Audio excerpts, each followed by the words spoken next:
First of all आप सबको मेरी तरफ से नमस्कार। आप सबका मेरे इस चैनल पे आने पर, इस वीडियो को देखने पर आप सभी का स्वागत है। हम हमारे इस चैनल पर 11th और 12th केमिस्ट्री को बड़े आराम से, आसानी से और डीपली इजी लैंग्वेज में डिस्कस करते हैं। तो इससे पहले की वीडियोस में हम आपका जो सरफेस केमिस्ट्री चैप्टर है, chapter 5th of the 12th chemistry, वो स्टडी कर रहे हैं। इससे पहले के जो चैप्टर्स हैं डिफरेंट, आपके फर्स्ट टू 4 चैप्टर्स, वो भी हमने बकायदा बड़ी अच्छे लैंग्वेज में, इजी लैंग्वेज में और डीपली सारी वीडियोस के साथ मेरे चैनल पर आपको मिलेंगे। आप वहां जाकर उन्हें देख सकते हैं, उन्हें पढ़ सकते हैं। तो आज के इस टॉपिक में हम पढ़ेंगे, आपके कंटिन्यू करेंगे। This is the second part of the, जो कि वीडियो हमने लास्ट टाइम पढ़ा था, प्रॉपर्टीज ऑफ द कोलॉइड। वो जो प्रॉपर्टीज ऑफ कोलॉइड का जो सेकंड एंड लास्ट पार्ट है, एंड द सरफेस केमिस्ट्री का जो हमारा लास्ट पार्ट है, वो हम आज स्टडी करेंगे। और आज हमें इसमें पढ़ना है कुछ एक आपकी कोलॉइडल्स की प्रॉपर्टीज के बारे में। जैसे कि लास्ट टाइम हमने पढ़ा था कोएगुलेशन के बारे में, तो कोएगुलेशन से रिलेटेड जो फ्यू टॉपिक्स है बचे हुए, वो हम यहाँ पढ़ेंगे। इसके साथ साथ जो हमारी सराउंडिंग में, हमारे एनवायरनमेंट में, या जो हम डेली लाइफ में जो कोलॉइड्स का यूज करते हैं, उनके बारे में भी हम जानेंगे। तो चलिए देखते हैं, इनके बारे में वन बाय वन करके स्टडी करना स्टार्ट करते हैं। नेक्स्ट स्लाइड में हम पढ़ना स्टार्ट करते हैं। नेक्स्ट टॉपिक हमारा coagulation of the lyophilic sols के बारे में। तो देखिएगा, लायोफिलिक सोल्स जैसे कि हमने पहले पढ़े हैं कि ये these are those kind of colloidal solution in which जो डिस्पर्ज फेज के पार्टिकल हैं और जो डिस्पर्जन मीडियम के पार्टिकल है, इनके बीच में जो इंटरेक्शन है वो कैसे है, लविंग इंटरेक्शंस है, अट्रैक्टिव फोर्सेस हैं इनके बीच में। अट्रैक्टिव फोर्सेस होने की वजह से जो ये पार्टिकल्स हैं एक दूसरे को अट्रैक्ट करते हैं, इनके बीच की एफिनिटी अच्छी है। तो ये जो आपके लायोफिलिक सोल्स होते हैं, ये होते हैं आपके स्टेबल।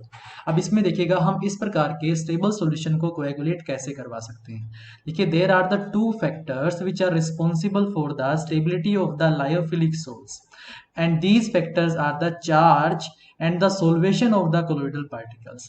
यानी जो चार्ज है आपका डिस्पर्स फेज के पार्टिकल्स के ऊपर, और साथ साथ के अंदर जो सोल्वेशन है उनका, अच्छा जो ये इंटरेक्शन है जो डिस्पर्स फेज के पार्टिकल और डिस्पर्जन मीडियम के पार्टिकल्स के बीच में, ये क्या है, रिस्पॉन्सिबल रहती है उनकी स्टेबिलिटी पे। जैसे कि हम जानते हैं कोलोइडल सॉल्यूशन के अंदर, जो कोलोइडल सॉल्यूशन है उन पे कोई पर्टिकुलर चार्ज होता है।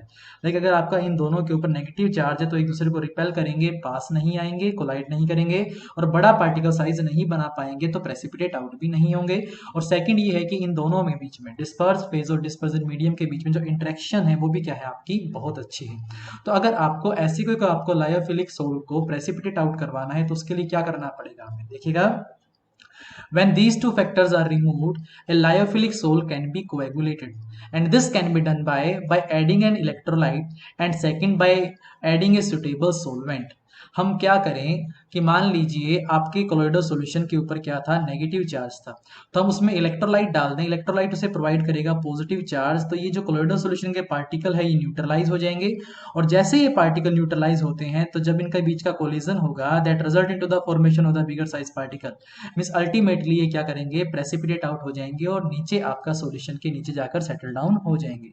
एंड सेकंड जो फैक्टर है वो देखिए, when solvent such as the alcohol and the acetone are added to the lyophilic source, the dehydration of the dispersed phase occur. Under this condition, a small quantity of electrolyte can bring about the coagulation. अगर आप ऐसा करते हैं तो आपका थोड़ी सी quantity of electrolyte भी अगर आप ऐड कर देंगे तो क्या हो जाएगा, आपका कोएगुलेशन हो जाएगा। नेक्स्ट लाइन में हम पढ़ेंगे प्रोटेक्शन ऑफ कोलोइड्स के बारे में। तो जैसा कि हम जानते हैं, जो लायोफोबिक कोलोइडल सॉल्यूशंस होते हैं, जिनके केस के अंदर डिस्पर्स फेज के पार्टिकल और डिस्पर्जन मीडियम के पार्टिकल के बीच में क्या फोर्सेस होते हैं, आपके रिपल्सिव फोर्सेस होते हैं। जो अट्रैक्शन होती है वो क्या होती है, हेटिंग वाली अट्रैक्शन होती है, एक दूसरे की तरफ अट्रैक्ट नहीं होते हैं। तो ऐसे लायोफोबिक सोल्स को स्टेबलाइज करने के लिए, इन्हें प्रोटेक्ट करने के लिए हम इनमें क्या ऐड करते हैं, आपके लायोफिलिक सोल्स का एडिशन करते हैं। तो जब आप लायोफिलिक सोल्स को ऐड करते हैं लायोफोबिक सोल्स में, देखिए, the colloidal particles are covered by a sheath of the liquid in which they are dispersed, and lyophilic colloids have a unique property of protecting lyophobic colloids. देखिएगा, हुआ ये कि जो मान लीजिए आपका लायोफोबिक के अंदर कोलोइडल पार्टिकल था, तो जब आपने इसके अंदर लायोफिलिक वाले कोलोइडल सॉल्यूशन ऐड किए, तो उसके डिस्पर्स फेज के पार्टिकल इसके ऊपर आके चिपक जाते हैं।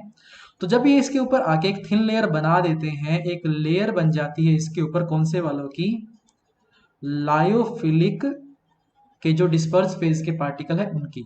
तो अब देखिएगा, जैसे ही अब ये पार्टिकल है जिसके ऊपर लायोफिलिक जितने भी पार्टिकल्स थे उनकी एक कोटिंग आ गई, तो जब डिस्पर्जन मीडियम के पार्टिकल के कांटेक्ट में आएंगे तो इनके बीच में क्या होगा, आपकी लविंग इंटरेक्शन स्टार्ट हो जाएगी। जब इनके बीच में लविंग इंटरेक्शन, अट्रैक्टिव फोर्सेस आ जाएंगे, तो आपका जो कोलोइडल सॉल्यूशन था लायोफोबिक वाला, वो क्या हो जाएगा, स्टेबलाइज हो जाएगा।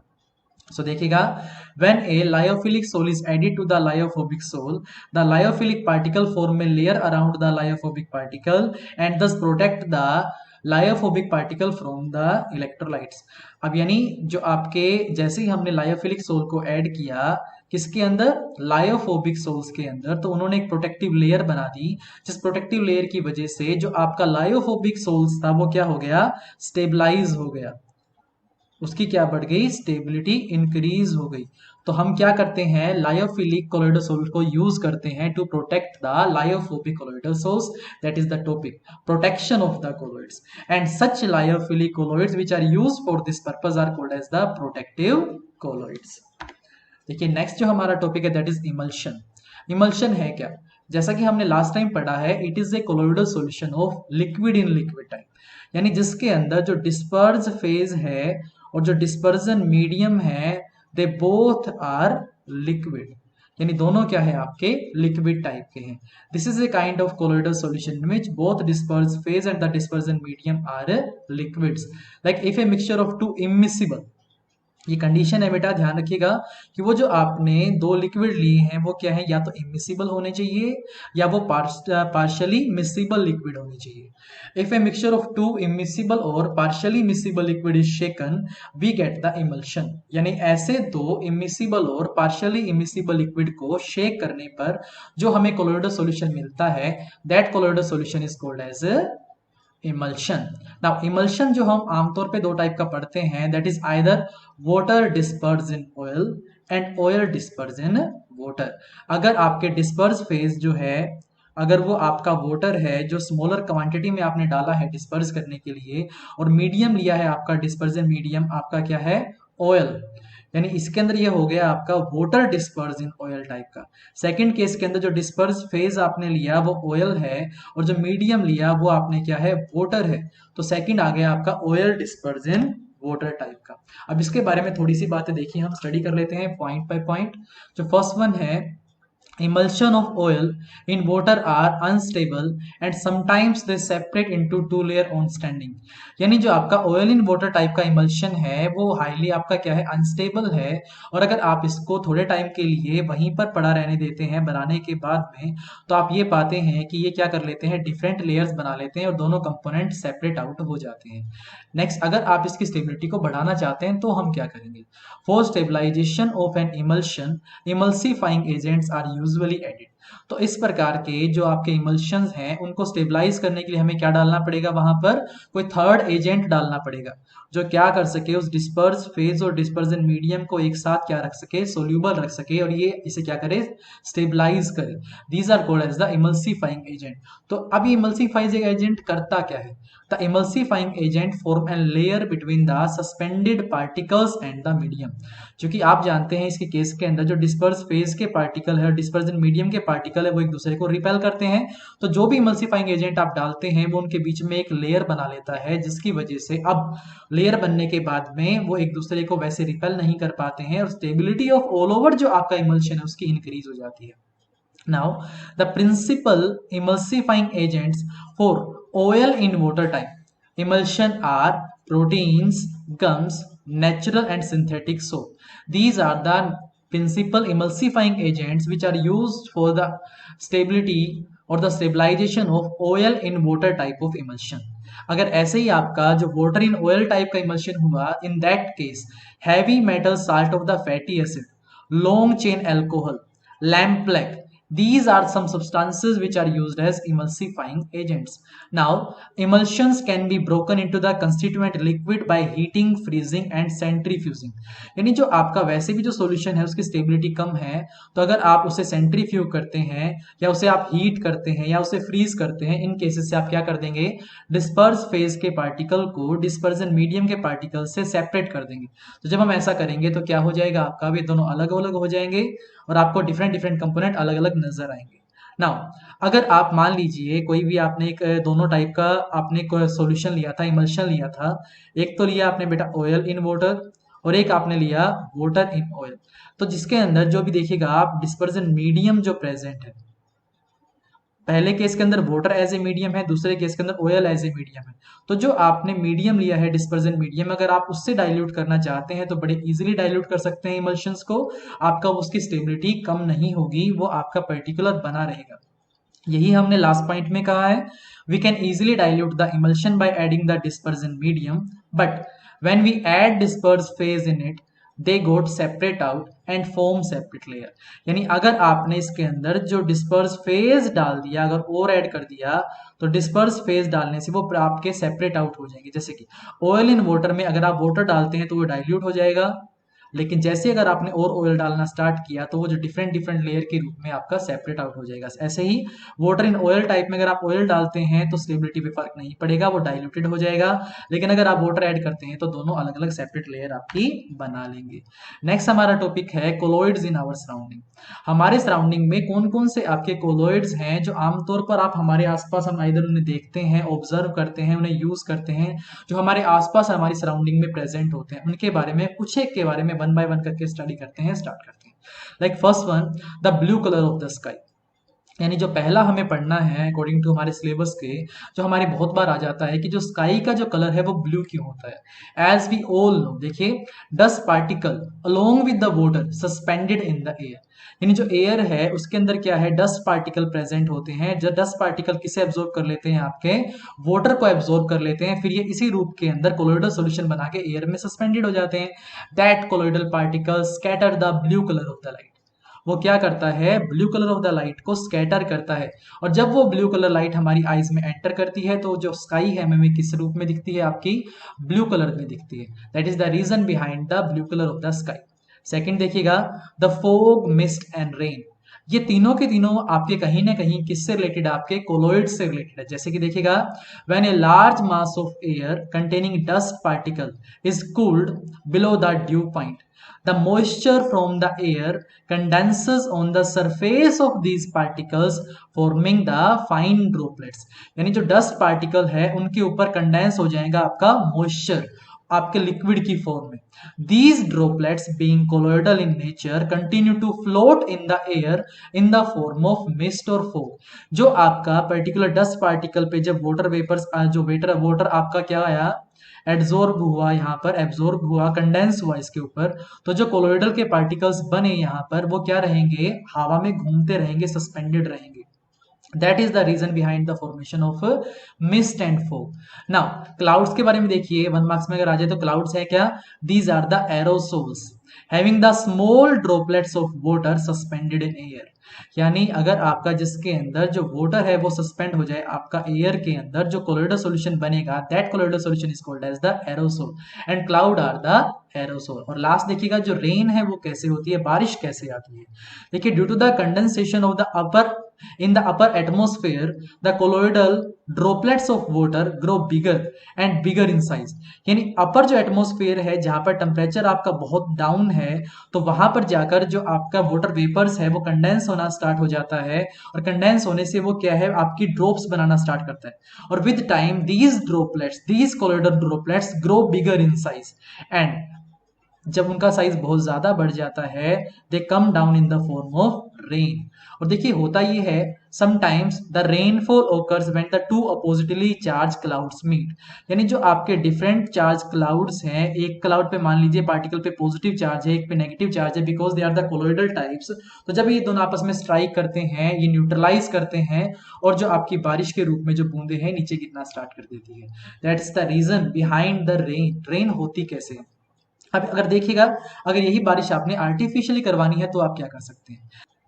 देखिए, it is possible to cause the artificial rain by throwing electrified sand और spraying a sol carrying the charge opposite to the cloud by the aeroplane.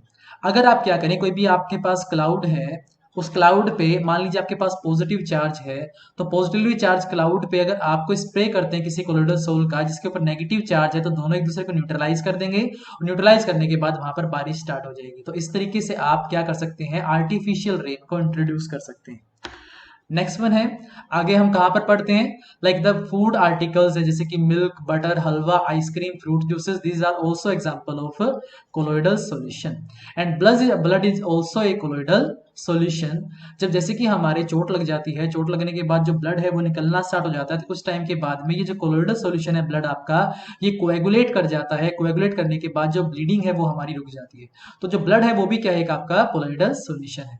जो सोयल है आपका, देखिएगा fertile soil are colloidal in nature, in which the humus act as a protective colloid.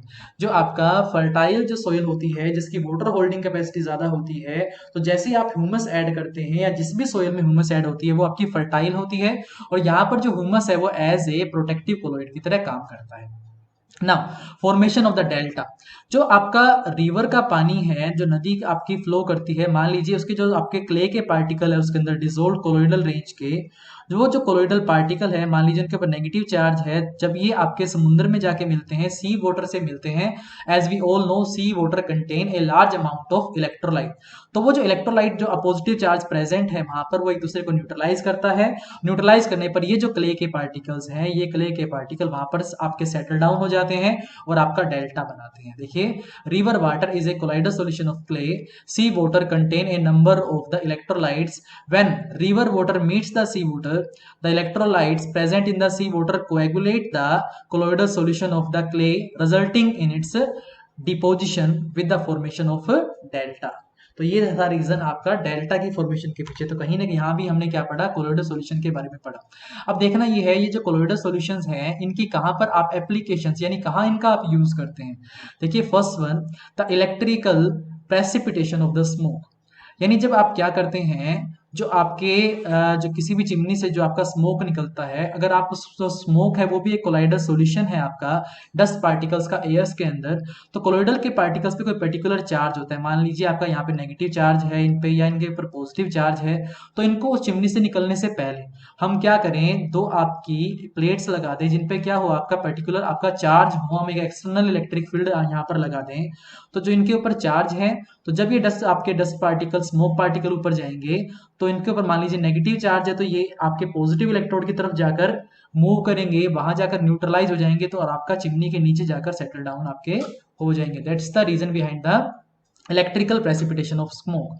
तो जो आप precipitator ऐसे use करते हैं जिसकी वजह से, जिसकी हेल्प से आप जो स्मोक के पार्टिकल्स है, अनबर्न्ड कार्बन के पार्टिकल्स है, उन्हें सेटल डाउन करवाते हैं, that precipitator is called as the Cottrell precipitator. अगर क्वेश्चन आ जाए तो हम बता सकते हैं that this instrument is based on the property of colloid, that colloids have charge, और उस चार्ज को अगर आप न्यूट्रलाइज कर देंगे तो उन पार्टिकल्स का सेटल डाउन होना स्टार्ट हो जाता है। नेक्स्ट देखिएगा, purification of the drinking water.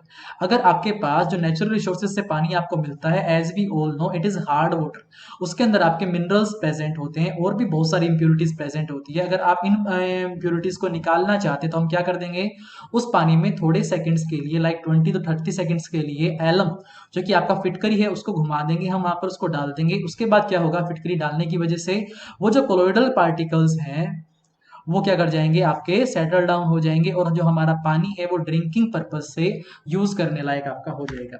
और जो इसकी आपकी यूजेस हैं कोलोइड्स के, वो देखिएगा मेडिसिन के अंदर हम इनका बहुत यूज करते हैं, like most of the medicine are colloidal in nature. For example देखिएगा, जो आरजी रोल्स है, it is a silver sol use as an eye lotion.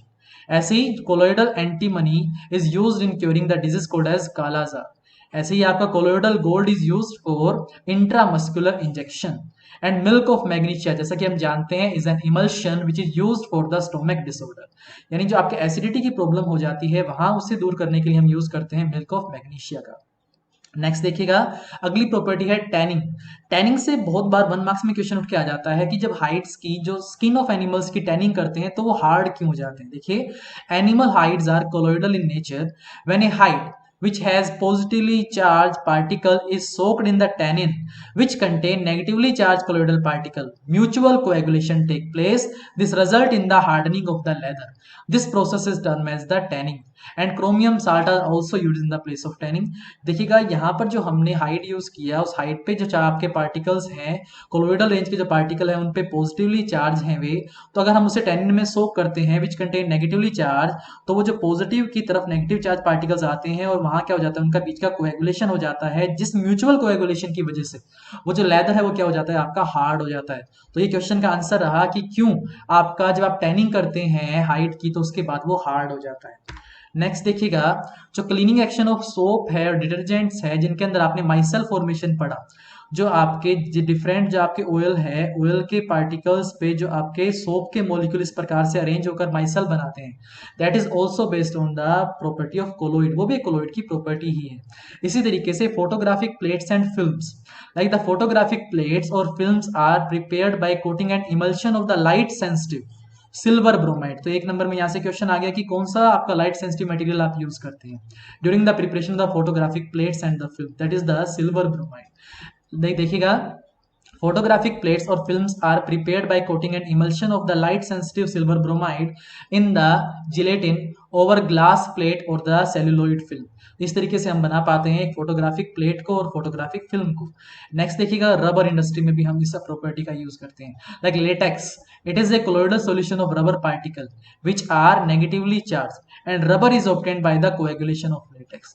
जो रबर है वो आप कैसे करते हैं, बनाते हैं, वो जो आप लेटेक्स हैं उनके कोएगुलेशन से ही बनाते हैं। ऐसे बहुत से और इंडस्ट्रियल भी आपके आप सब्सटेंसेस यूज करते हैं, जैसे कि पेंट है, इंक है, सिंथेटिक प्लास्टिक है, रबर है, ग्रेफाइट लुब्रिकेंट है, सीमेंट है, ये भी सारे कहीं ना कहीं क्या है आपके कोलोइडल सॉल्यूशंस को रिप्रेजेंट करते हैं। तो आज के इस पार्ट में हमने पढ़ा कोलोइडल सॉल्यूशन की डिफरेंट प्रॉपर्टीज के बारे में और हमारी सराउंडिंग में, हमारे नेचर में या हमारी डेली लाइफ में हम कहाँ कोलोइडल सॉल्यूशंस का यूज करते हैं, कहाँ कहाँ कोलोइडल सॉल्यूशन प्रेजेंट है, इन सब के बारे में। आज की अगर आपको मेरी ये वीडियो अच्छी लगी हो तो प्लीज़ इस वीडियो को लाइक करिएगा, अपने फ्रेंड्स के साथ शेयर करिएगा और मेरे चैनल को सब्सक्राइब करिएगा। और मेरी वीडियो के साथ अंत तक बने रहने के लिए आप सभी का धन्यवाद। Thanks for watching.